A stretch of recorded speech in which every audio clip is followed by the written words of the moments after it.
This is awesome. Oh, Clark, hey. Good to see you among the living, man. Check it out. It's the latest talent mix. Thanks, Pete. Good to see you all among the living. Hello, everybody, and welcome to the Talon Mix. It's the Smallville recap podcast that can't forget about you no matter how hard we try. I'm Brian here, as always, with my pal Zach. Zach, is there a moment you are willing to share that, God, you wish you could forget? Oh my gosh. I mean, there's a lot of moments I wish I could forget. I have so fucking many. I'm so embarrassed all of the time. But I do feel like any moment that I am embarrassed enough to want to forget, I don't want to share here on. That's yeah, right. I get you, yeah. I'm sure there's something I would share, but I can't think of anything right now. It's all the really bad stuff. Right. I hate being embarrassed so much. No one likes it, Brian. No one likes it, but it is truly like cave into my shell. Like, I will just move to another state now. Yeah, I don't know if if you think of something, or if I think of something. We'll just Batman v Superman: Dawn of Justice. Go. Perfect. So you can watch it again for the first time. Yeah. Oh shit.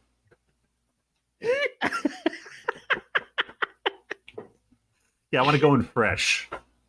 At least when we inevitably have to revisit Batman v Superman: Dawn of Justice, at least I know I can play my fucking Switch the entire time and not miss anything. Brian, didn't you see Zack Snyder's quote this week? It's because you weren't paying enough attention the first time.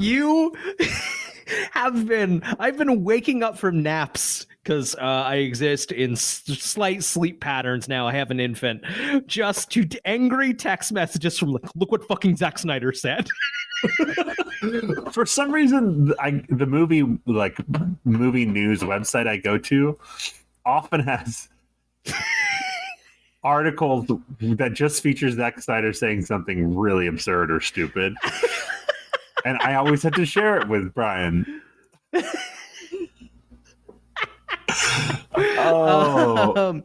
I do wonder if before recording this, I learned a show I made a while back is no longer available on the internet. The company that made it appears to have wiped it, at least from YouTube.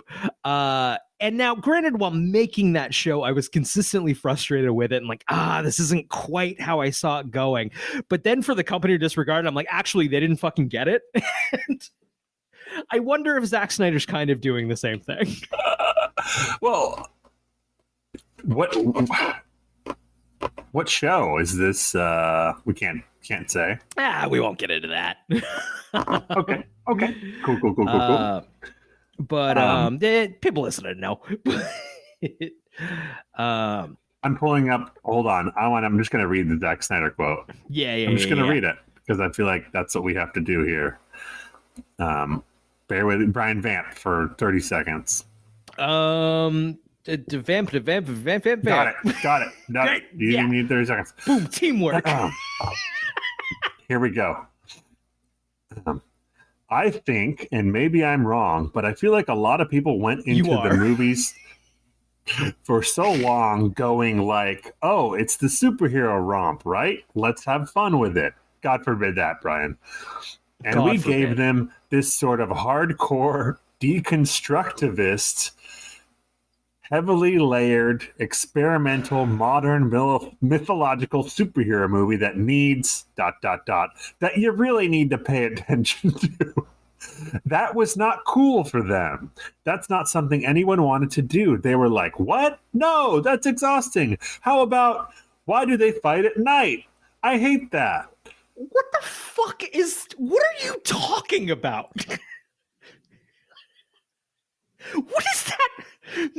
mean? So here's the thing. It's a movie largely, right, tells you how to watch it. It teaches you its own visual language as you're watching the movie, right? Yes. Mm-hmm. Zach, the movie's not good by those terms either. No. Believe me, I'm not sitting there going, why isn't this a fun superhero romp? I'm sitting there going, why does this suck? You were going, why isn't this anything? What is this? This is a 14-year-old's notebook in like...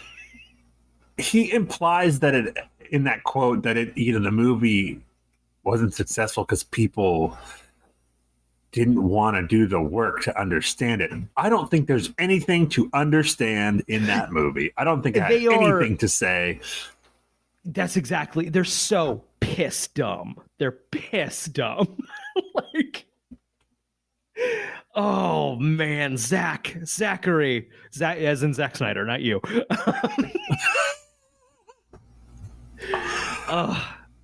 We're gonna have to get into those movies at some point. he at this point is like he's still talking about an ex from like 5 years ago.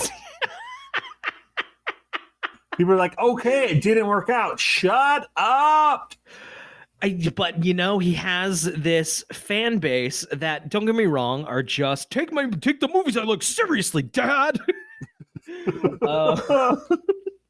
Which, yeah, don't get me wrong, I was 15 too once, but Brian, I don't think I would have liked those movies at 15 either.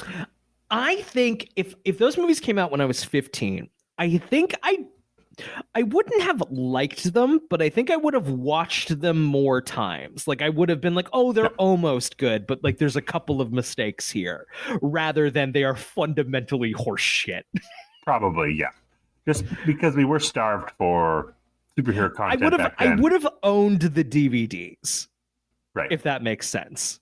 I can almost definitely. I would have wanted to watch it again when it came out on DVD, so I would have just bought it. Oh man, I don't think you could pay me to watch them again, except you can. Did I mention there's a Patreon link in the in the description of this podcast?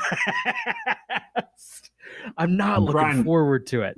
We could talk about this off air, but we got to get to Man of Steel because I want to start doing Batmans. I want to get to 60s Batman. Let's go. Yeah. All right, we got to bang it out. Well, I have a really busy June, July. So my brother's getting married in July. So there's a whole bunch of shit with that. So we got to bang out some shows. Yeah. Switching gears a little bit, unless you have any other thoughts on Zack Snyder's 3 DC films. Man, can I talk a little bit about the cliche of like the crypto podcast bro who's like, Bitcoin, this is the future, this is where everything is going. I'm that, but for ad-based free streaming services. I am the fast streaming bro. I'm like, this is the future, this is where everything is going. And I support it, and I want it. I sent a text to you this week that was like, I think I'm just going to cancel everything that's not Tubi. I think I could live just fine with Tubi. Tubi's what I go to when I want something on my TV, man. I've strictly been watching Tubi for the last several weeks. I think I easily could just live on Tubi. That said, there are a couple of other. You know what Tubi's missing? A couple of like premium television dramas and like a sitcom. I think it's missing those tiers that a streaming service certainly wants. The closest thing that happens is the Anger Management sitcom starring Charlie Sheen. Right. Meanwhile, you know who actually has a lot of television dramas for free? Amazon's Freevee. They've dumped a whole bunch of their Amazon Prime shows. Boom, they've thrown those on Freevee. And basically, okay, with paid streaming, your Netflixes, your HBOs, they're all just kind of like shitty Netflixes, right? I understand why it's happening, how everyone wants a piece of that like streaming pie, but it's a little like this was better when it was all on Netflix and Netflix was the only one. This only got more inconvenient as the pie slices got thinner, and like, we're a shitty Netflix, but we have all the Star Treks, Paramount Plus, or right, yes. It's like, that sucks. What's good is, meanwhile, in the free streaming space, where Amazon, not to like support Amazon or anything, but where they're like, okay, boom, we just dumped a whole bunch of premium content on Freevee with ads. Tubi is like, we have a bunch of old shitty movies, but we have way less commercials. Actual competition that's good for the consumers all around. And I'm just having a great time watching TV. Essentially we're getting, with Tubi and Freevee, we're getting what cable was, but for free. Right. And then, it's like they're clearly trying to fill voids that each other aren't missing. Kind of how capitalism is supposed to work in a good way. I don't know what is it, Brian? Why do I want to watch something on Tubi rather than HBO Max? Like, I have some thoughts on that. Is there anything to I was kind of trying to work on an article about it. I couldn't find a home for it, so I'll just talk about it now on my podcast. So I have some theories. I think Tubi has a limited window, right? It's the movie's not going to be there forever. So I think there is kind of an equivalent of scrolling past a movie on cable and just being like, well, this is on. The hard way. I found out the hard way the other day. So I think that's an element. I think, and this might just be me, I think the commercial breaks make it a little more non-committal, which is, people talk about, like, I don't agree with them because this is a dumb take, but like, oh, just take the movie and then split it up into 20-minute episodes and then I'll watch it. Because like they can easily like binge watch a show. I think the ad breaks create natural end points or hook points that you can kind of bail, or you're on the hook and like, all right, well, shit, I gotta watch the next act. And then it's also an element of, like, it has a vast collection of middling, like mid-tier, like thriller stuff they don't make anymore, Yes. Like I think thrillers there's and also sci-fi and stuff. I think I was talking to my wife about this, but I think to that it also helps if you, like, on a hobby level are interested in sifting through those tiers of movies, finding the hidden gems, and like, oh, this came out and was really bad, or like, this one's not bad, this one's pretty good. I watched a Gene Hackman movie recently, and now I just discovered, because of Tubi, that there's like 4 Gene Hackman movies I've never even fucking heard of, like, all available to watch. Yeah, right. Oh God, I love Tubi. It's like I was at my parents' house this past weekend, and my brother was there, and we threw on Role Models, the David Wayne movie from 2008, which my wife described as the perfect movie to watch with your brother-in-law. Like, it's just like everybody likes it. Everybody likes it. It's a great movie, yeah. And I don't know, just something. I watched Ghost Rider the other day with my dad, which my dad charmingly, genuinely loves. My dad thinks Ghost Rider is a great Fonda's movie. in it, right? Peter Fonda's in it. Peter Fonda, yeah. My wife also joked about Peter Fonda. Apparently, if there's a motorcycle in the movie, doesn't read the script. It's just, God, I know my job there. I haven't seen that since we saw it in Vancouver. Yep. And Ghost Rider, you mean not Easy Rider? Ghost Rider. And I remember thinking that was bad. It was bad. I'll say this. It was bad. I prefer its brand of bad to Doctor Strange too. Yes, for sure. Mm-hmm. I remember, I've maybe told you this before. I just remember the trailer. Feels like my skull's on fire, but I'm fine, or whatever, I remember why, and I think I've said this to you before, but maybe about a different movie, but I think it was this movie, actually. We saw it together in Vancouver. And we walked out of it, and everyone was like, there were a couple of other people with us. And everyone was like, that was bad. And I remember going, like, it was bad, but it was kind of fun. And I remember you looking me dead in the eyes and going, no, it wasn't.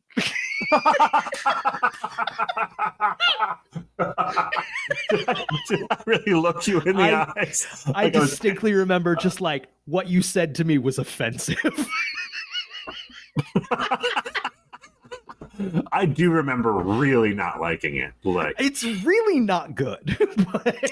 Didn't they make a sequel that is not really a sequel that just has Nicolas Cage in? They did make a sequel. I have not seen the sequel. It is on Tubi. I do plan to watch it. It is by the guys who made the Crank movies with Jason Statham, which does feel like, yeah. It is apparently still compromised and still not very good. But though, you know what I do want?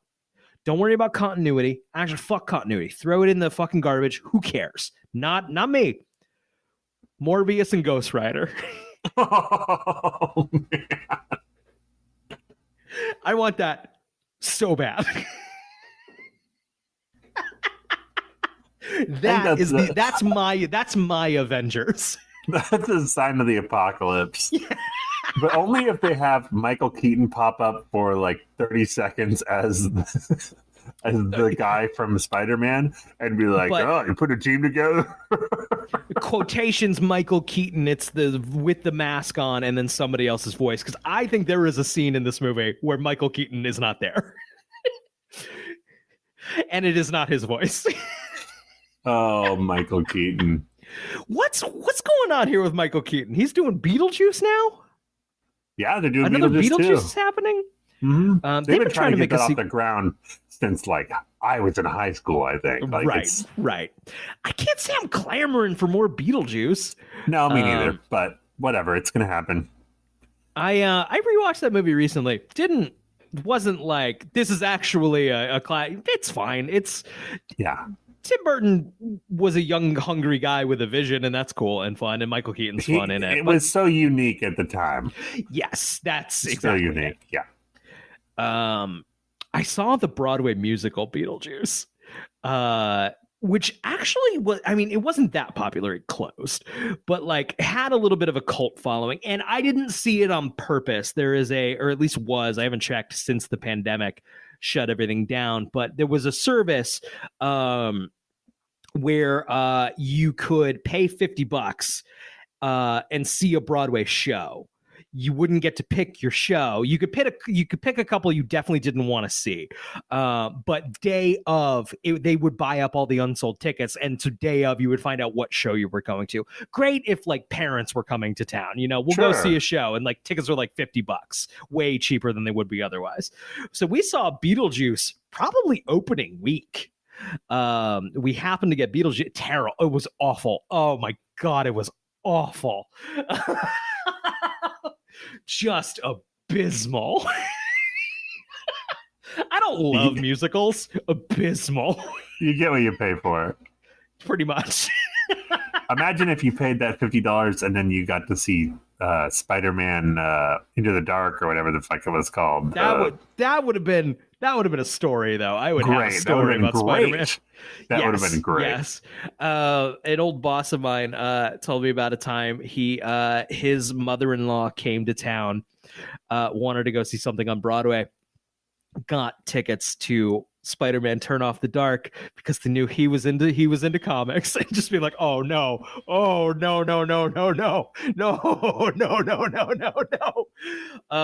I've only seen the bit that was on Letterman, and it was insane. I would want to see that. Oh, I want to see it so bad. Doesn't that make you want to see it more? Yeah, so much more. I want to be stoned, but speaking of that, do you mind if I just transition right into what I've been watching? Yeah, let's do it. So once again, I was at my parents this week and we dropped the baby off. Emily and my wife and I, went to the movie theater near my parents' house. We smoked 2 joints in the parking lot and saw Super Mario Brothers. Which is the way I would recommend seeing that movie, because it's bad, and being high was fun. I was, but Brian, here's the question: yeah, is it faithful? Is it an accurate? It is an incredibly. Oh God, I had someone tell me. A friend of mine was like, it's probably the most accurate video game movie ever made, and that's that's easy to do when no one broke a sweat trying to translate like the video game to the screen. They were just it was fucking an hour and a half of Nintendo Switch footage. Like just watching someone else play a video game. More or fucking less. Like really, no one broke a sweat on anything in the imagination department. There is and I can't articulate it. If you kind of like, if you're not vibing with this and see why this is a problem, I kind of can't explain it to you. But there is a bit in this movie where Princess Peach explains to Mario that in this world, there are power-ups, and they give us special abilities. And you take the power-up, but you lose it after 1 hit. What the fuck does that mean? That's video game gobbledygook, and you said it in a movie. Yeah. Power up. What is that? What? That's Moon Man talk. If someone said that to me in the street, I'd be like, I'm going to keep walking. What's a hit? I know what a hit is in a video game, but what does that mean in the context of the... and it was like, they're like, oh man, fucking Luigi's been kidnapped. We gotta go fucking get Luigi. Oh man, we're gonna need like Donkey Kong's help. Oh, Donkey Kong's not gonna help unless you fucking beat him in a Smash Bros level, and they fucking play Smash Bros. And like, oh man, to get over there, we're gonna have to get some carts. And then there's just the fucking Mario Kart. There's literally a sequence where they're going through Mario Kart menus, and it's like, oh man, accurate to the video game. Wait, they're going Zach, through you're menus? Looking at me like I'm a fucking crazy person. Oh, it's diegetic, like they're picking their carts with massive scrolling wheels where they customize their Mario Karts. It was awful. And like saying it was awful is like implies I expected more from the Mario movie, right? Sure. I say this with no to say I hated it implies more passion towards it. I have the most cynical read of it, you know? Yeah. Now, is that Illumination? I don't know. Was Nintendo incredibly protective of IP? And like, that's entirely possible. All I know is none of the kids in the audience cared. They were having a great time, which I guess is fine. I liked plenty of crap, you know? Oh, there's this other bit. Have you heard the song from Super Mario Brothers? The Jack Black song Peaches. Oh, that's all over it. Don't worry. No, there's a bit. Bowser, who is played by Jack Black, is at a piano and he sings a song about Princess Peach. And this has kind of become part of the marketing. I believe this has been separated on YouTube, gone semi-viral. Everybody in my theater was excited that this scene came up and applauded when it was over. Now, let me be clear. This is clearly Jack Black, the very talented Jack Black, was told, like, can you just like riff a song? And he gave it like a 4 out of 10. I'm just like, here's a song about Princess Peach. And everyone's acting like that's so funny. Like, what? Like, Jack Black is very talented and has made genuinely very funny things. This is not one of them. Do you even know what Tenacious D is, you idiot kids? Seriously, you idiot children. I was stoned out of my fucking mind. I was like, that was it? That was that fucking thing? Yeah. It was bad, dude. Well, then I won't go see it. Don't. It made so much money, and it's going to get a billion sequels. It doesn't need our money. It does not. That said, I did have a fun time being very stoned in a children's movie. Real fast, I watched Brightburn. This is a James Gunn adjacent movie. I believe his brothers wrote it. He did not direct it, but his brothers wrote the script. This was their idea, and he's a producer on it. But Brightburn, was on Tubi when I watched it. Basically, Zach, tell me if this sounds familiar. A spaceship crash lands near a Kansas farmhouse, and a nice couple finds a young boy among the wreckage, adopt him, only to find that he's developing strange superpowers. Sounds familiar, right? I'm trying to place it. Yeah. The little twist here is that this kid is a creepy little piece of shit. And it's a horror movie about what to do when you're this kid you adopted is a little nightmare with superpowers. I would say it's a fun premise, and it never lives up to that fun premise. If I had saw it in a theater, I'd probably be like, this was a real anger, this was such a missed opportunity that I'm frustrated with it. On Tubi, had a perfectly fun 90 minutes with it. The Tubi effect. The Tubi effect, baby. Flattens the playing field. It's Elizabeth Banks as the Mama K analog. And then I forget the actor's name. He was Roy on The Office, who basically I think would make a great Johnny K in an actual Superman adaptation. But Brightburn, I recommend it on Tubi.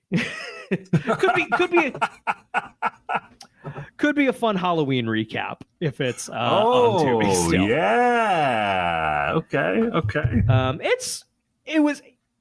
It's a perfectly pleasant one to throw on in the middle of the afternoon. You know, one of those. Gotcha. I got one more. We've been talking saying a lot praises for Tubi. Gotta say, I fell down the shot on video horror comedy foot fetish erotica section of Tubi when I watched Caress of the Vampire 2 Teenage Ghoul Girl A Go-Go. Tubi, this is a little too far. Wait, is that actually the name of the section, or did you just make that up? That is, no, I've made that up because I found a horror comedy foot fetish erotica movie.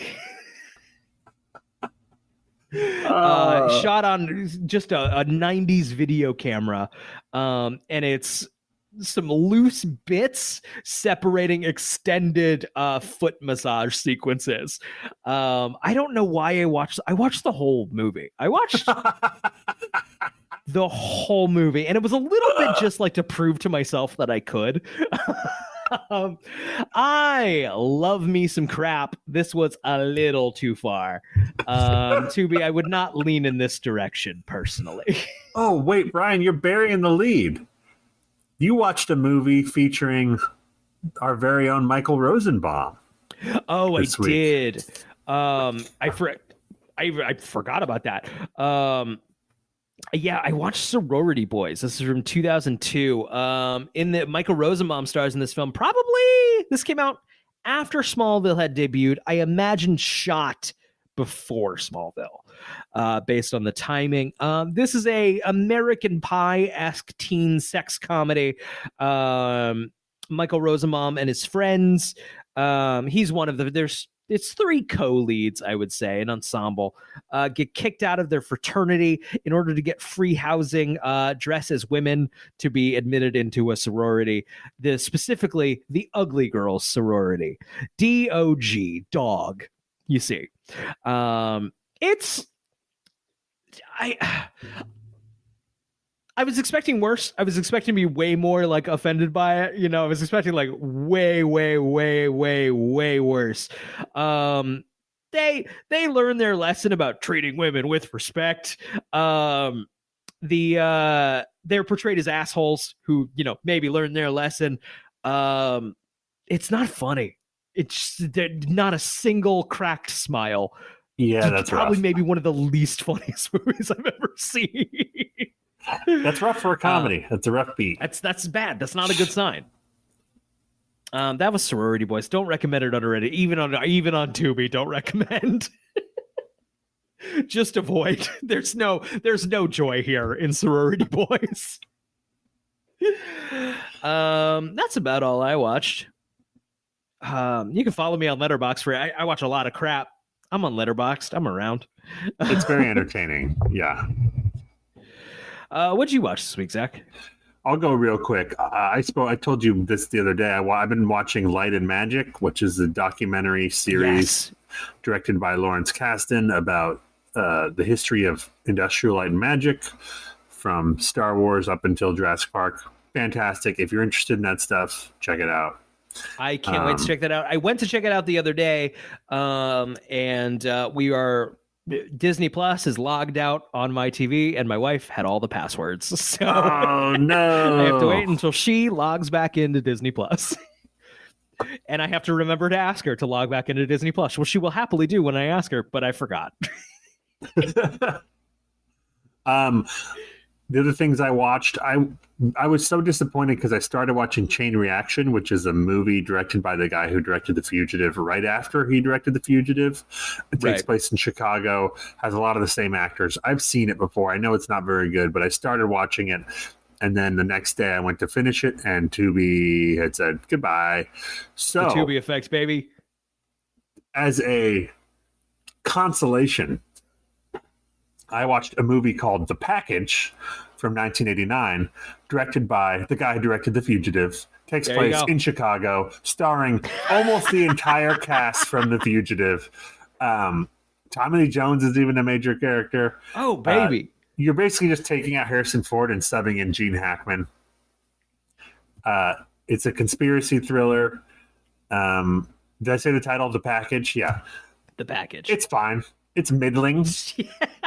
But that's it's fun. That's what I'd say about like, Chain Reaction, yeah. Literally every 5 minutes, I'm like, oh, that guy's in The Fugitive. Oh, that guy's in The Fugitive. What makes The Fugitive such a lightning in a bottle? That's a perfect movie. That's a 5-star perfect movie. Yes, it's lightning in honestly a bottle. One of my favorite movies of all time, maybe my favorite movie. And this guy has never directed another movie that even came close to that. No. And he's directed some solid movies, but sure. I don't know. It's such lightning in a bottle. It's amazing. Huh. I honestly think it's the simplicity of it. Sure.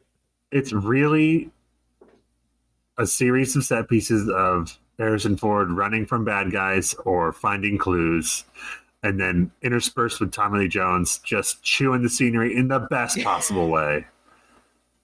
I didn't kill my wife. I don't care. I don't care. I don't care. Oh, it's so good. Such a good fucking movie. Fuck, I need to watch The Fugitive again, dude. It's always the right time for The Fugitive. Then I watched a couple other things. I watched a movie called Sherlock Jr., which is a Buster Keaton movie, silent film from 1924. I had never seen a Buster Keaton movie before. It fucking blew me away, Brian. I can't recommend it highly enough. 45 minutes. You won't regret it. Yeah. I mean, that was... There's a lot of shit he's just doing in camera, man. I mean, everything's done in camera. That was the only way to do a thing. You'll watch it and you'll go, what happened to us, movies? What happened? We got off to such a good start. And then I went to the theater and watched a movie called The Covenant. Actually, the official title is Guy Ritchie's The Covenant. Oh, Guy Ritchie is one of like I fucking hate Guy Ritchie. I don't like a single movie the guy's made. I've seen Lock, Stock, and Two Smoking Barrels. I fucking hate it. I generally enjoy his movies. Like, to me, they're almost always 3 stars or 3.5 out of 5. Like, there's always stuff in them I'm like, that's stupid, but I almost always enjoy them. This one is not his usual. Did you like the brand. live action Aladdin, Zach? No, that one I didn't like. I didn't see it. But this movie's not his usual brand. It's not like British crime guys or anything. It's Right. Jake Gyllenhaal is a Marine in Afghanistan, and he becomes friends with the Afghanistan interpreter, but then he gets attacked. Okay, the I guy know this. Yeah, I know the guy the story, saves his yeah. life, and then he has to go rescue the guy. It's basically like a, how would you describe it? A rah-rah military Right. movie with some commentary thrown in about how we had abandoned the people in Afghanistan. Sure. It's pretty well made. That's a true story, right? Did you mention that? I thought it was a true story. It's not a true story that specifically, but it is true that we abandoned the people in Afghanistan. Yes. That's a true story. Got it. It's pretty well made for the most part. There's some really eye-rolly scenes and dialogue in there, but it was pretty effective. If a movie about the military, in which it's mostly positives, doesn't test your gag reflex, then you might enjoy it. If Top Gun Maverick was too much for you, don't go see The Covenant. God, man, I'm overdue. I'm overdue to rewatch Top Gun Maverick. Fuck. I think that movie might be 5 stars. Also, I think it might be a 5-star perfect movie. It might be. I mean, it's. I don't think you can give a 5-star immediately. You know, that's what I think 5 stars come over time. I generally don't. I generally, the highest I go first viewing is 4.5, and then I wait. I think Maverick might get there someday. I think in a decade we'll be saying it's a 5-star perfect movie. Yeah. Should we get into Smallville? Let's do it. Great.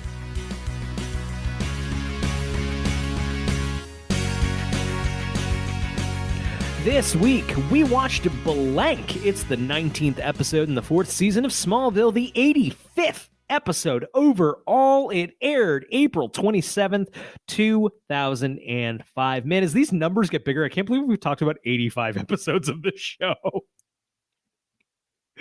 Well, a lot of those episodes were into a vacuum, but we did talk about them. We had the conversations. We had the conversation, and we've had more than that because we've had off weeks. Crazy. Yeah. Crazy. Yeah.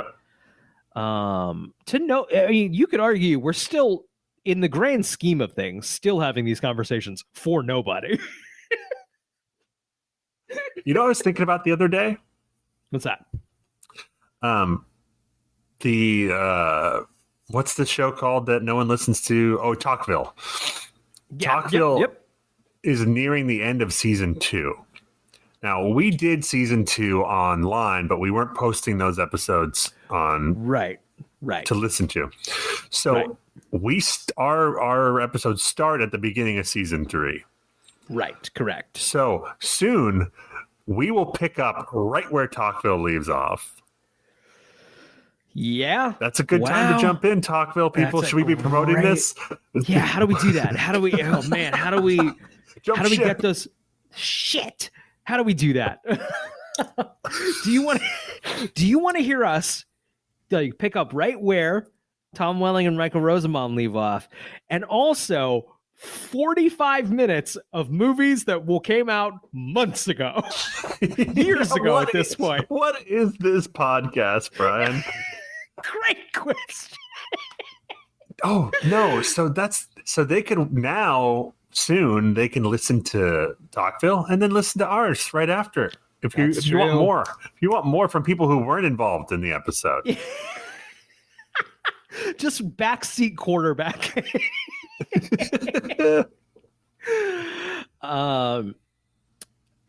Zach, I loved this episode. This is another great one. We got 2 great ones in a row. Truly.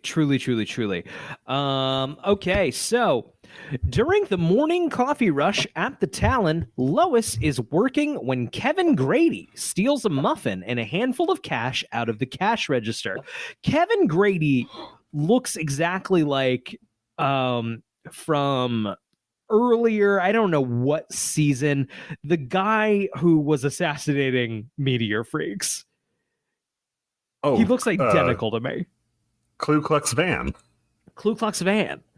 Am I crazy? I thought it was that guy, and then like, oh, I guess it's not. Maybe they don't look actually that similar, but I do think there is something about Smallville dude guest stars all kind of blend together. They're all the type, right? It's this 2000s hunk that. Yes. Yep. Mm-hmm. The WB 2000s hunk. Right. Is this the guy from Mean Girls?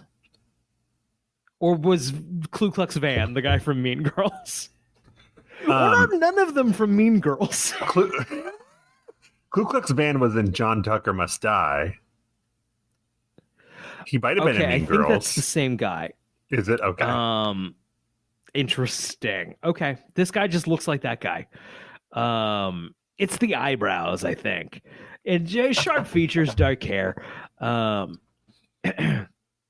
Okay, so Kevin blasts Lois with a green flash of light. Instantly, Lois has forgotten the incident, and Kevin strolls away casually for memory loss. Memory loss. That's one of several that we will get in this episode. Ooh, in this opening. Yeah, that's true. Clark and Chloe walk in. They're discussing Clark's possible acceptance to the University of Miami.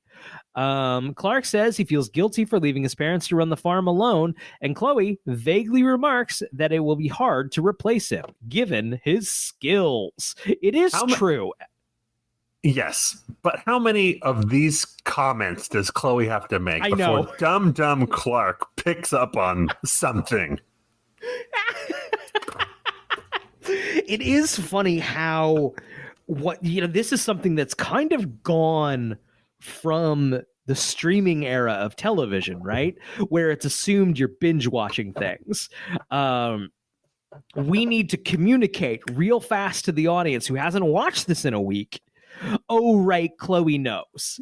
Yes. If you haven't watched, you're just tuning in, you missed 5 episodes or whatever. Right. Chloe's figured it out, but Clark doesn't know. So, but in the world of Smallville, Clark can only be the biggest dum-dum. Yeah, I mean, she said it like 13 times. I do like the element of, and actually this is a huge part of this episode, of Chloe kind of realizing, oh, I see your life is a lot harder than I thought. It's a lot more complex. Right. Like there's maybe a reason that you're keeping these things a secret.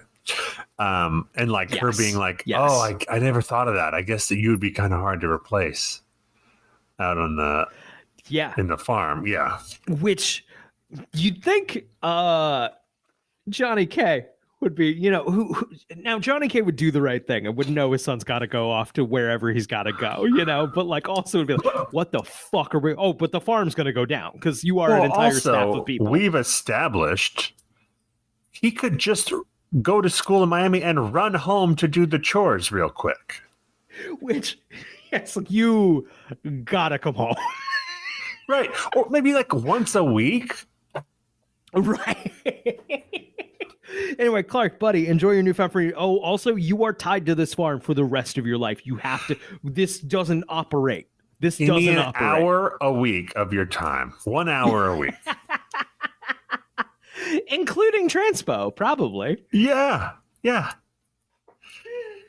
Oh, man. Okay, so before Clark can reply, she changes the subject by giving Lois her order. Lois announces they've been robbed. So Clark notices the back door swinging and goes into the alley to try to catch the thief.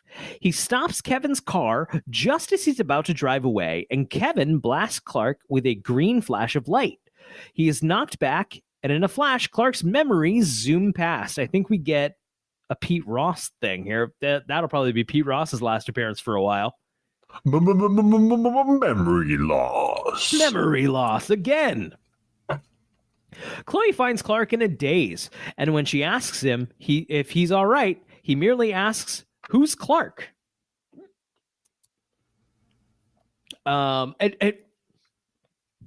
when I got to this point, I was like, uh-oh, like a Clark fucking amnesia episode. This is fucking stupid. Like, no, it's so we get to so brilliantly reevaluate all of the relationships in the show, Yes. right? From, for lack of a better word, an outside perspective. Now Clark gets to re-experience everything, and we get to recalibrate everything, which we so desperately need going into the final stretch of the season. Yes. It is they use this device to its fullest. It's the amnesia device. I was complaining last week about not buying, like, bringing the Lana romance storyline back in after ignoring it for like 2.5 seasons. So I like wasn't buying. Boom, they did the work here, and it works again for me. Like, yes, they made us care about Lana and Clark again. Right. Oh, this episode is brilliant. I think this is a dark horse for best of the season. I think it's a 2-horse race right now between this and last week's episode. But there's some other really good ones too, because as we said, the first like several of the season were spectacular. This is a if you look up lists of seasons of like rankings of season of Smallville, this is routinely at the bottom. But man, there are some bangers this season. This is the best season we've had so far, recapping it. No doubt. Not even close. Not even close. To almost to the detriment of the show, to our show. We're just this episode's pretty good. Really good. I think the thing that people hated about it and that we hate about it is the Genevieve Teague witch of it all. The Teague storyline's bad. And that really drags us down. Had bad storylines. Yes. Yeah. I also think there's an element of you and I like the silly teen soap stuff, and I think there's a certain people who are like, no, serious superhero. It's now 2005. Batman Begins is coming out this summer, and it's gonna change everything. Yeah, not everyone. Yeah. It won't formally change until 2008 in The Dark Knight, but like the change is coming. We are on that hill now. Yeah. And like all the sillier comic booky stuff is gonna look a little not quite right. Even though that's wrong. Okay, so Chloe takes Clark home, where he stares confused at the house he has grown up in. When he goes to open the door, thinking it's stuck, he yanks it and accidentally throws the door across the yard behind him. Chloe tells him, so fun. And like, oh, what a fun dynamic here that Chloe just gets to openly know. Yeah. Clark's shtick, but Clark doesn't know that she's not supposed to know. This is great. It's so great. Once again, just establishing the dynamics here, reevaluating the dynamics almost. Lois is home, and she tells Chloe that Jonathan and Martha are in Metropolis for a cardiologist appointment and won't be back today. I had wondered if this was a casting thing, like they weren't available, but like actually I think the issue here is if Martha and Johnny were home, that would just be, oh, we'll take him, and they fix the Clark problem. Goes to his room. Clark goes to his room. Right. So actually it was very like we have to have them not be here or this story doesn't happen.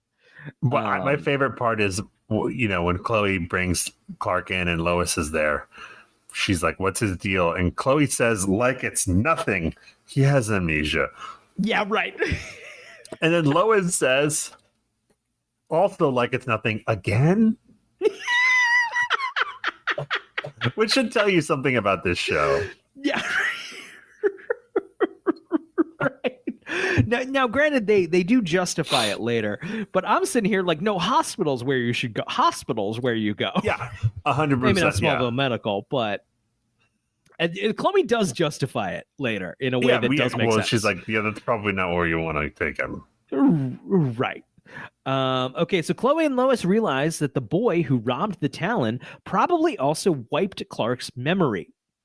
Chloe decides to go to the Torch office to see if she can find out what's causing Clark's amnesia, but then realizes that Clark would probably reveal his secret if left alone, so she takes him to his loft. Here we go. One bummer point of the episode. Jason gets upset with Lana when she announces that she is no longer going to enroll at CKU with him, and that she's probably not going to college at all. She also states that their relationship has changed outside of Paris. Angry, Jason yells that he has done so much to protect her, because we need a reason for me to leave this show that I am a main cast member of this year. He also grabs her by the arm and spins her around. He's getting a... Yep. They're like, we really need to make people dislike this guy fast. He is a... Man. He is a lead on a hit CW show. WB. And, man... in what, like, that's a big deal. They don't like hand those out, right? Like, that's Erica Durance is not a main cast member on this show yet. They just gave it to Jensen Ackles. He was supposed to be here much longer, right? I think he must have been. Must have been. That's. Do you think Talkville would tell us? Yeah, I think when they I haven't get been to listening. it, I don't know how like I truly think they deep. will. Because I listened recently, and they were talking about, it was the Christopher Reeve episode, and they dropped an interesting tidbit, was that they wouldn't let them use Lois for more than 4 episodes at first, so that's why she's in the first 4. I remember hearing that from you. And then they were like, yeah, you can have her for a few episodes longer, and then a few episodes more, and then finally they were like, all right, just fucking use her, it's fine. I don't know. It's so funny. Like, why are they so guarded over like the Superman things? I think they're worried about it stepping on the movie stuff that they're always planning. Right. That's so luckily funny. That's fucking out the window now. So right. Oh man, Superman and Lois probably not getting a season 4. It sounds like they're cutting. That's gonna get the axe, which is a shame because I really like it, and they're introducing Lex Luthor this season. Well, now that James Gunn has taken over, I think they are going to try everything to be interconnected like Marvel. I do think it's less that. I think it's less that. I think CW is having problems. I think they're cutting original material. I kind of like the DC thing where not everything had to be connected, but that's going to go bye-bye now. They even, season 2 of Superman and Lois even firmly made it like the guy who plays Superman, Tyler Hoechlin, I don't know if that's how you pronounce it. They, even though he was on Supergirl, they've established that's not this. Right. They've dealt with some multiversy stuff. The wibbly wobbly sci-fi premises. They've had some real Rick and Morty storylines on this show. But they've even, I believe, established Superman is the only superhero. Interesting. Which I think is good. I think frees some stuff up. Yep.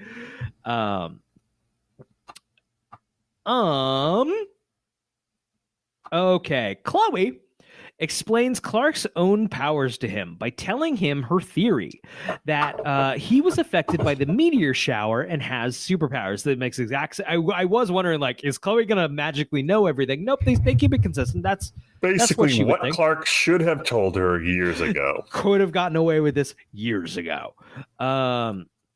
She tells him that he saved many lives, including herself several times, and has self-appointed him Smallville's hero. Clark says he and Chloe must have been close friends for him to have trusted Chloe with such a secret, and she reluctantly admits that he didn't. But even without his memory, Clark knows that Chloe wouldn't betray them. Both of them, great in this scene. Great scene. Agreed.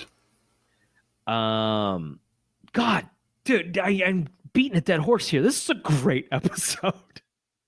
Great episode. Great Tom Welling year.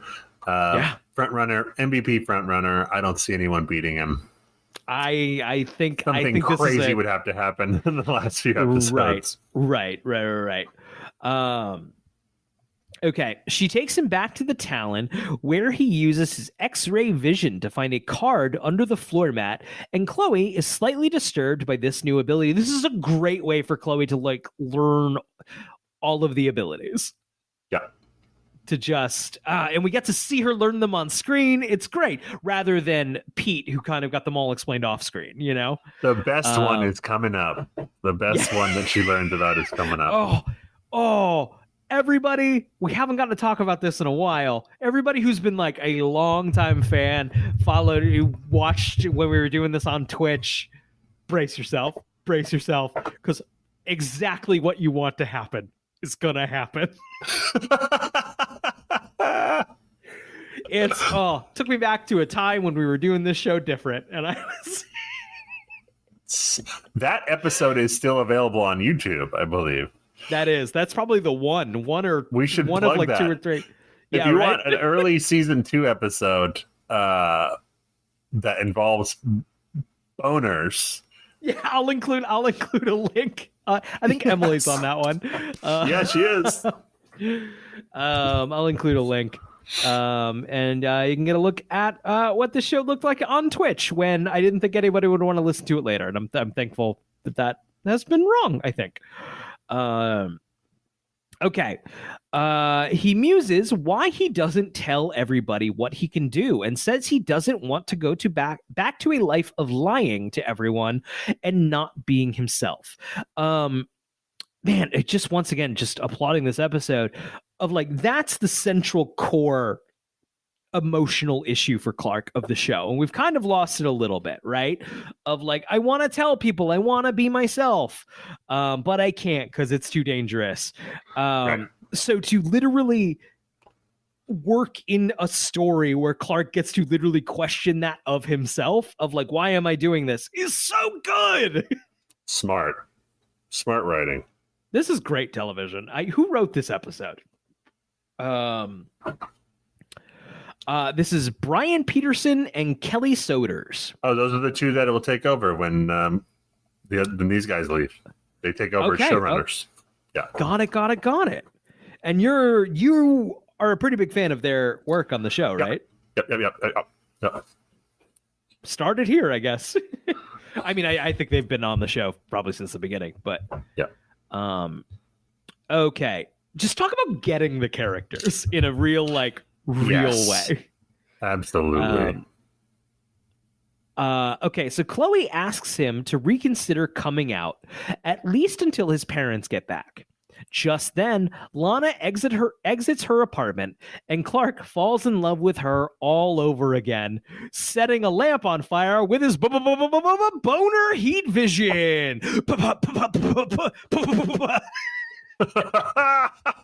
They're so good at making that so explicit. It's so we can confirm. We've questioned this before. Has he mastered it without boners? No, he's getting a boner every time, definitely.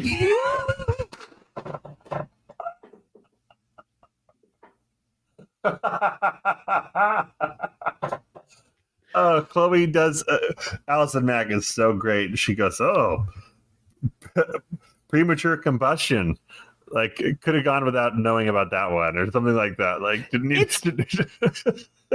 It's also though, like, you know, those moments where you like see someone you're attracted to across the room.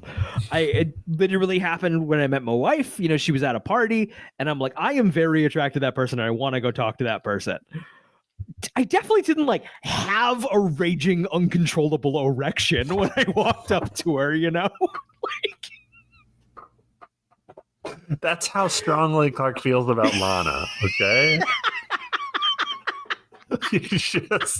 He's also, to be fair, he is 17 years old or 18 years old. That's true. Yeah, so right. At 17, it might have been a different story. Yeah, he might have even straight up got a boner. Like, maybe not a full-on one that other people could see, but you would be able to feel it. Yeah. Like, that's fair. Your underwear got tighter.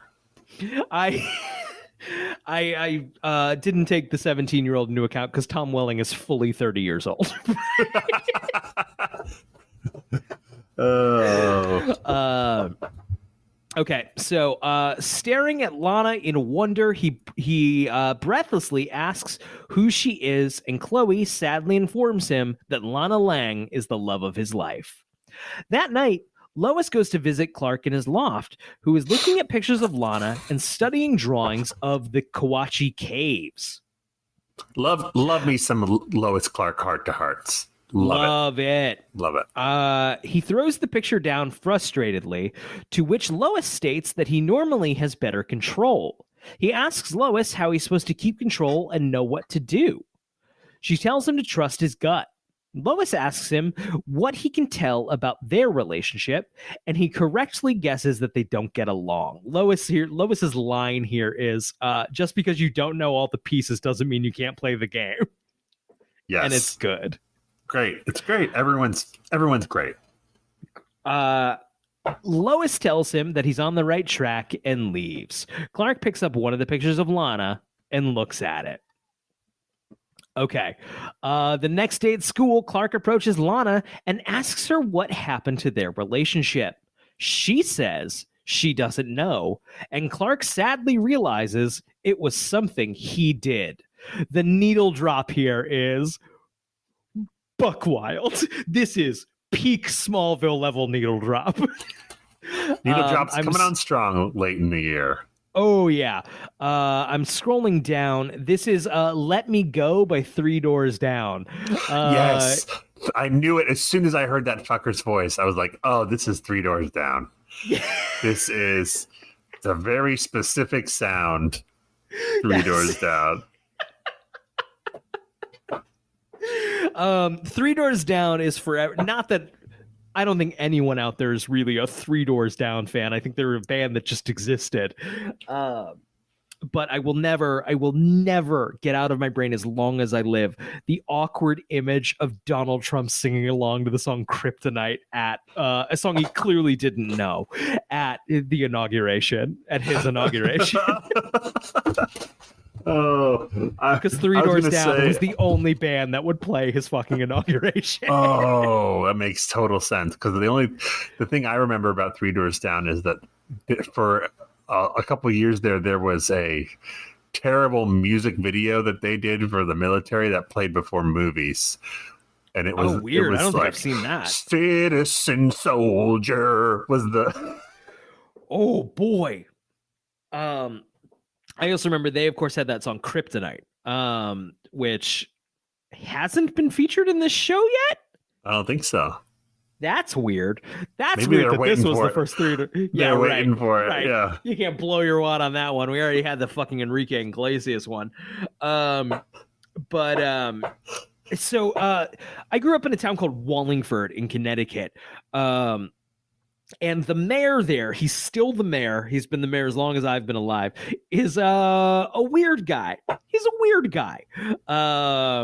Just to kind of set the stage here a little bit, my understanding is that still to this day, in the year of our Lord 2023, the Wallingford, Connecticut Town Hall still has the internet computer. There is one computer that can connect to the internet. That is still the case in 2023, and that is by Mayor Dickinson's hand. He would show up to graduations, things like that, and it would involve some sort of weird costume or but I remember, I don't remember what event this could have been. It was an elementary school, I think, or my elementary. I went through a school. I was kindergarten through 8th grade in the same school with the same 30 kids. But he showed up to this event and performed Kryptonite on acoustic guitar. This man could not sing. Zach, your eyes have gone wide. I am just so interested in this man. I'm gonna find you some clips of this man. He's a real character, and yet no one can defeat him. People run against him every time, and he just knocks them down.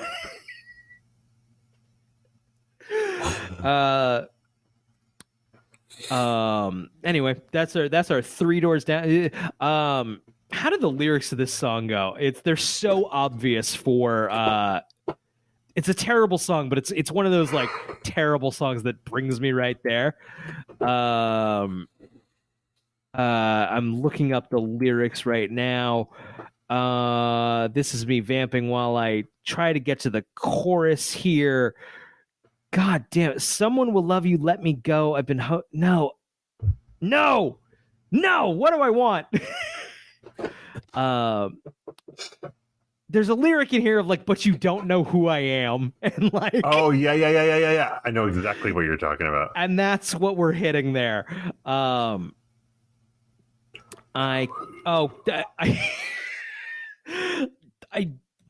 was reading these lyrics and like, these aren't it, because I have a Haley Steinfeld song that's also called Let Me Go. You love me, but you don't know who I am. That was perfect. Yes. I mean, I love they dropped that. Talk about on the nose. There's just when you get that yep, this is what's happening on the screen, and here's a pop song with lyrics that are kind of like that. Mwah! Chef's kiss. I wrote down after the Clark Lana scene, the first one, I wrote down, this is the kind of episode Teen Zach ate up. Oh, I'm sure. I don't remember watching this for the first time, but I'm sure. Yeah, I was just like with a fucking spoon. Shovel this in. Because it's all. I love googly eyes. I love googly eyes. This is the googliest of googly eyes. Lana, Kristen Crook, and Tom Welling have the best googly eyes in their scenes together this episode. So Clark says this time will be different. Lana is uncomfortable with his implication, but they agree to meet later to talk about it. Lois and Chloe. I still want to talk about that scene. It's what? Oh man, in one scene, back on board, baby. Yeah. I mean, their chemistry was good in that scene, man. And later, the scene later is even better. Oh, yeah, on the patio. Yes, another great needle drop. Okay, so Lois and Chloe track Clark down and inform him that they found who the card belongs to, a boy named Kevin Grady. At the Grady residence, Kevin is packing his bag when his father finds him. Kevin explains that wherever he was, they turned him into a freak, and he knows that he can't stay because of what he did, so he's leaving for good. He zaps his father's memory and leaves. When Clark, Lois, and Chloe show up, Dr. Grady admits that Kevin was at the Summerholt Institute for memory treatment. This is where Lex was. How is this place still open? I know, right? Lex didn't spend every dollar he had destroying this place. Also, memory loss. Right. Okay, so he tells them that Kevin accidentally killed his brother Dylan while hunting, and that he's been trying to get the tragedy erased from Kevin's memory. Gotta say, this has not been common, especially lately. This is a wildly sympathetic Meteor Freak story. Not technically Meteor Freak. Meteor Freak. Yeah. I think like this is a really tight script. This is a good. Yeah. This storyline's interesting. Yep. The Meteor Freak storylines are sometimes just a means to an end, and this easily could have gone. No, they told a real story here, and it's good. This episode's firing on all cylinders. The only low point is we need to give Jensen Ackles something to do. That's not a diss on Jensen Ackles, who is fantastic. No, he got a lead role in another show, and like exactly, they got to figure it out. They attached him to this storyline that is just awful early on. Awful. Wasn't his fault. No. Earlier this season we were nothing but praised Jensen Ackles and like the injection he gave this show. Not his fault. It is the writing's fault / him leaving for a bigger show or that lasted show he 35 years. I think maybe he made the right call. Of which I haven't seen it. I think Tom Welling is on that spinoff. He's on the spinoff, the prequel. Yeah, that just got canceled, I think, today. Oh, the CW is like axing a lot of original content. I think I think 5 years ago, which Supernatural, I guess, was still running 5 years ago. But so fuck it. But 5 years ago, maybe that show would have still been running now. Supernatural went a long time. It's like I've seen it. I haven't given it an earnest go. Didn't it go like 16 seasons or something? It's about that. We were in It started when we were in Vancouver. Oh, one of our classmates wrote a spec about it. Right. 15 seasons. Wow. One of our classmates was a very big fan of it, and we were all hoity-toity about it. Now look at us with our Smallville podcast. I mean, I think even at the time we were like, "Fuck, Smallville's what's good. Fucking Supernatural sucks." Oh, we were cool. Super cool. Okay, so they go to visit Lex, who has also had memory treatment at Summerholt. Lex gets Clark alone, but Chloe is worried and whispers to Clark to be careful. And he hears just as Lex starts to ask about the Kawachi Caves. I was a little bit wondering what Chloe's angle here was, and was she going to try to telekinetically communicate it to Clark, hoping just in case that worked? I was like, oh, right, whispering. She's like, fuck, he has every other power. Yeah, right. Yeah, worth a try. Maybe he has the Mel Gibson "What Women Want" power. Maybe, but whispering works too. They go to the caves, and Clark begins to explain the secret area. Lex heavily suggests that is being naughty. Very naughty here. Lex is clearly using this to take advantage. He told Clark that he and Clark have been trying to discover the mysteries together, which is not true. Right. But I got to say, Clark has dicked him around quite a bit. And I think they reckon with that very well at the end of this episode. Yep. But once again, I've said it before, but the way this episode, I think it reestablishes these relationships for us. But I think it kind of was an excuse to recalibrate in the writers' room of like Clark and Lex are tenuous friends, but they're kind of trying to Lex is kind of trying to undercut it. Well, Clark is driving him crazy. Right. Yeah. This is a good there's not a lot of Lex this episode, but this is a really, really good Lex scene. He gets some meat to chew on here. We haven't had. I forgot how important this part of it is. I feel like we've kind of lost it a little bit of like Lex trying to figure Clark out and getting to, and like kind of being manipulative is really important to this relationship. And we've lost it for once again about a season and a half. I think season 3 is worse than season 4 in a lot of ways, in like the way it loses a lot of storylines. 100%.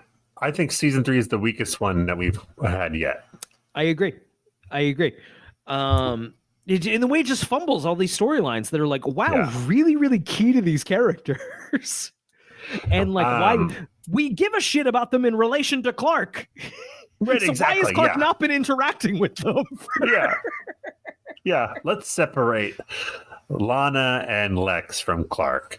Yeah, right. But if I recall, season 5 and 6 really lean into the Lex Clark dynamic, especially as their friendship kind of deteriorates more and more and more. I remember feeling like 5 was a highlight watching it at the time. I don't know if I'll feel that way this time. Yeah, I remember the same. I think 5 is because they graduate from high school, so it's a whole bunch of new stuff. Right. kind of an excuse. So it was a community called it the repilot. Yes, exactly. Yeah. Okay. So Lex heavily suggests that Clark show him the drawings. Remembering Chloe's warning, Clark avoids it by saying he needs to get back home. Chloe sneaks into the Summerholt Institute and finds video files of Kevin's treatment. Just after she emails them to the Torch, glad your school newspaper is going to break it, a hand grabs her from behind.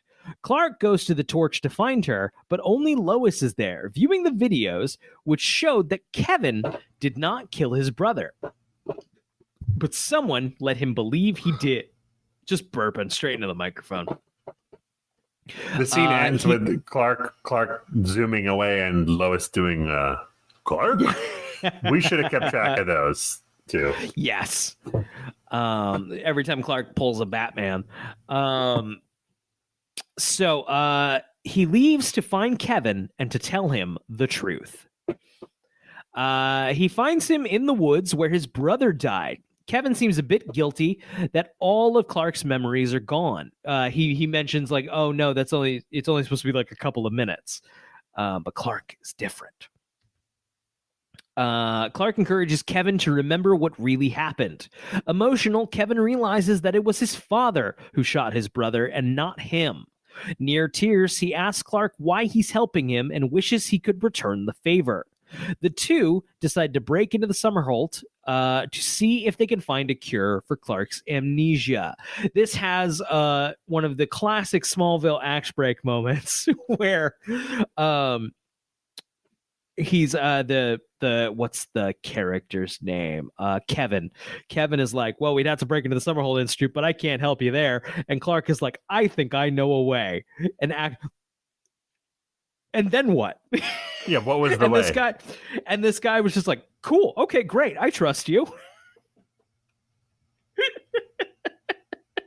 Oh, there's two big one of those where they just leave the scene in a big moment later that yep. I'm gonna pinpoint. Okay, so Lois and Sheriff Adams are already at the Summerholt Institute since Lois can't get in touch with Chloe. Chloe is strapped down, begging to be let go, and promises not to tell anybody what really happened. Dr. Grady is ready to wipe her memory clean. Clark and Kevin break into the building through a trap door and come into a room filled with jars of kryptonite. Clark is incapacitated for a time and tells Kevin to go on without him. Yeah, he's like, I'll catch up. It's like, no, bro, what? Why this guy wouldn't be like, look, can I just help you? Like, up? Yeah, right. It's like I've fallen into a vat of peanut butter, and I'm like, on, Zach, go on.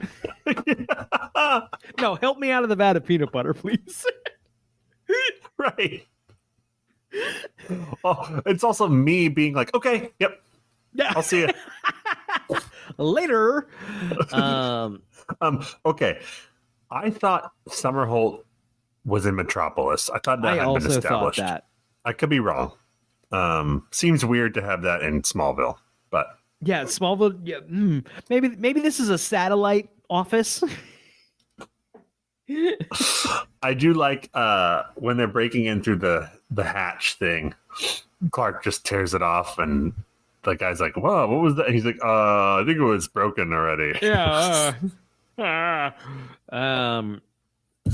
Kevin finds Chloe and confronts his father. Dr. Grady knocks him out. Concussion and begins the treatment. Oh shit! I missed that. Great. I did too. It just says knocks him out here.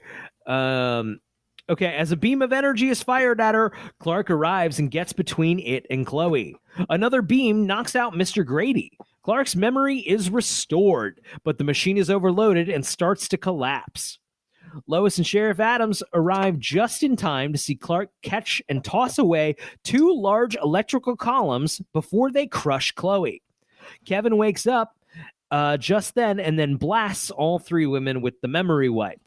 Now, normally I'm a little like, oh, come on, when there's a convenient memory wipe. I love this. It makes emotional sense. Like Kevin trying to do this guy a solid and like, man, oh, it's really good. Yeah. So that's 3 more memory losses. Yep. I want to note that when Lois finds out that Clark has superpowers in this moment, she says, I guess I can't call you Smallville anymore. Later in the show, when she finds out again, she will say the same line. That's so good. Shit, that's good. That's so good. That's good writing. Yeah. By the time that happens, these two are showrunners, right? Yeah. Yeah. That's so good. That's so fucking good. Knowing that now, I'm so excited for their tenure. Like wow. Yeah. Yeah. It's so fun. It's so fun. Fun. I'd argue so far based on this script, they oh man. They're good. They're good. Last thing is, if you were hunting with your 2 sons and you accidentally shot one of them and you had the power to change memories, how about neither of you shot?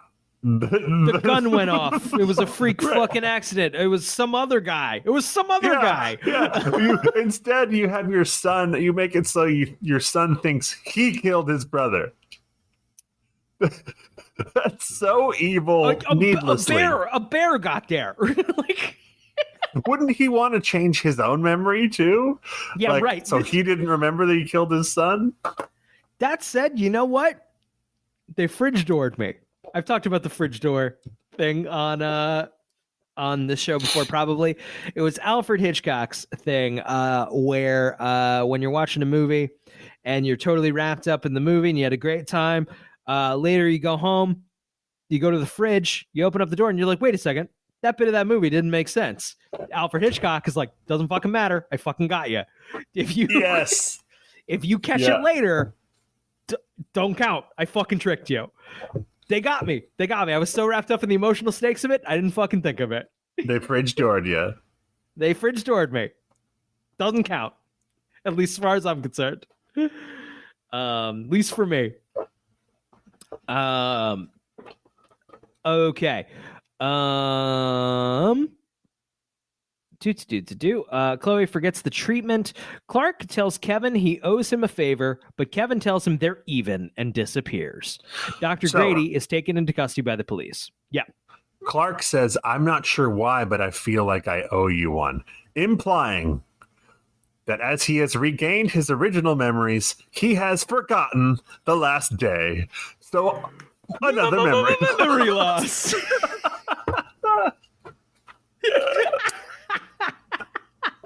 That is made explicit later, but yes. Yeah. That's glorious. How many did we get this episode? Last episode there was 9. Yeah, hold on, let me see here. Adding it up. 6. Oh, Brian, that brings the season total to 24. The only other tally that has had more than that in a single season was season 1 Car Crashers at 25. We need one more memory loss to tie the high. Wow. It is tied with season 2 had 24 overall concussions. Wow. A lot of memory loss. And we were only at 13 a week ago. Holy shit. Wow. What a showing. What a late season run. Now, if the Mets could start showing up like that, that'd be great. I need the Mets to pull a Smallville memory loss fucking fast. Season's been a disaster, dude. So Lex visits Clark at the farm, but with his memory restored, he doesn't give him any new information, only that he can't remember anything that happened in the last 24 hours. Lex lies and says that he just wanted to share his own amnesia experience. They this is so good in that Wiki didn't do a good job explaining this scene. How can you articulate it better? Well, the scene, so Lex comes out of the barn. Right, yeah, exactly. Like he was in the caves. Clark did tell him that, there's a trapdoor behind there. I have right, or not trapdoor, a secret room back there. I have maps up in the loft or whatever. And then Lex like, can I see him? And Clark's like, no, I gotta go. So he goes up there to find them. I have to fart. I have IBS. So Lex comes down, and Clark's like, what were you doing up there? And he's like, I heard you regained your memories. And Clark says, I did everything. And Lex is like, oh no. But then Clark's like, everything except for the last 24 hours. I don't know. What are we missing here? It's just and Clark asks Lex about, like, Chloe says you wanted me to stay at the mansion a little longer. To which Lex says, well, I just wanted to share my own amnesia experience. I thought that would be comforting. And it's such a good, like, Clark doesn't believe him. Lex knows that. And Lex knows that didn't land. And they're both just like, okay. Yeah. Yes. This is what we're sticking with. Great way to put it. Yeah. Because it ends with Clark's like, well, thank you for doing that. And Lex is like, yeah, you would have done the same for me. Oh. Which I'm like, is that a jab about his memory loss and how Clark just left him fucking hanging? So. So good. I think there's also, I think Clark says to Lex something to the effect of, it's good knowing I have friends looking out for me. Yeah. They're both like, oh, it's great. This is the good shit. Yes. Yeah. This is what we're talking about. Shit. I think that scene is better than anything Clark and Lex in all of season 3. It's been a minute since I don't know why they suddenly turned into the fuck season 3 hour, but season 3 did give us the giant picture of Clark, so we'll always have that. We'll always have that. I also like that Lex leaves. They talk for 20 seconds and he leaves. Like, I want to come and see you. So his plan was just to leave after 20 seconds. Yeah. Oh, yeah. Hey, wanted to come and see you. Not like, you want to get a pizza? You want to play some Xbox? Yeah. No, I gotta after go. That intense conversation, it's like time for me to leave. Yeah, I guess we're not getting any Halo in.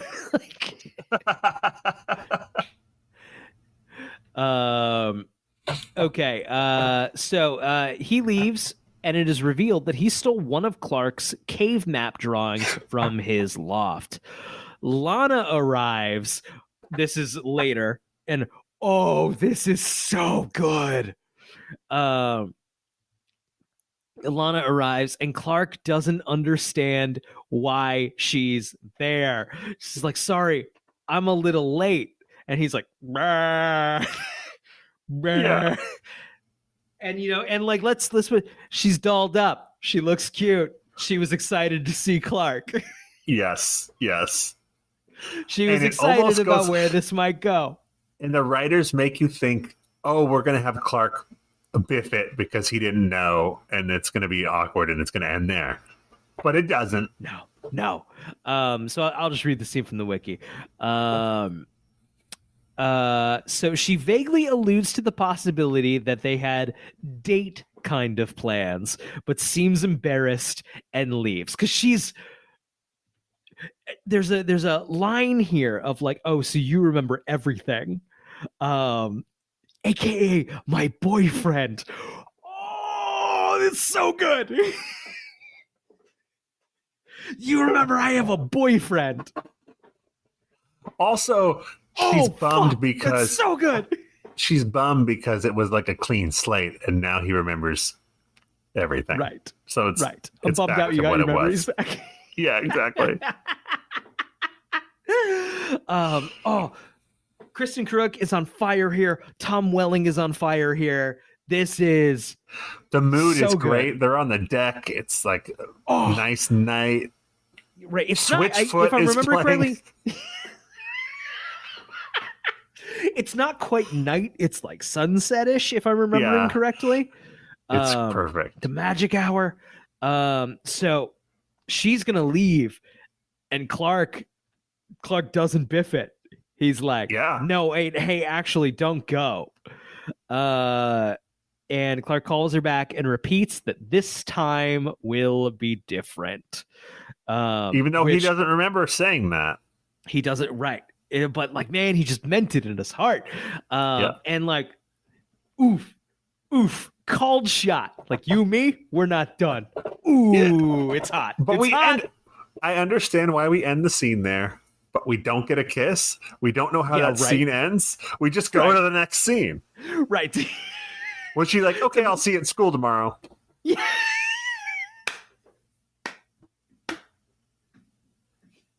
That bare minimum was followed up by some text later of like, hey, you up? What's up? Yeah, you up? Just bored. What's up? Not much. What's up with you? Just so good. So good. Clark goes to see. Oh God, this scene's good too. Fuck. Yeah. Switchfoot still playing. Switchfoot still playing. What was that Switchfoot song? 1 second. This Is Your Life by Switchfoot. It is I don't know if it's a good song. It is a great needle drop. Great needle drop. The moment really works with it.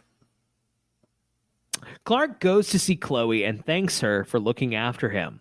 She says she never realized how complicated his life was.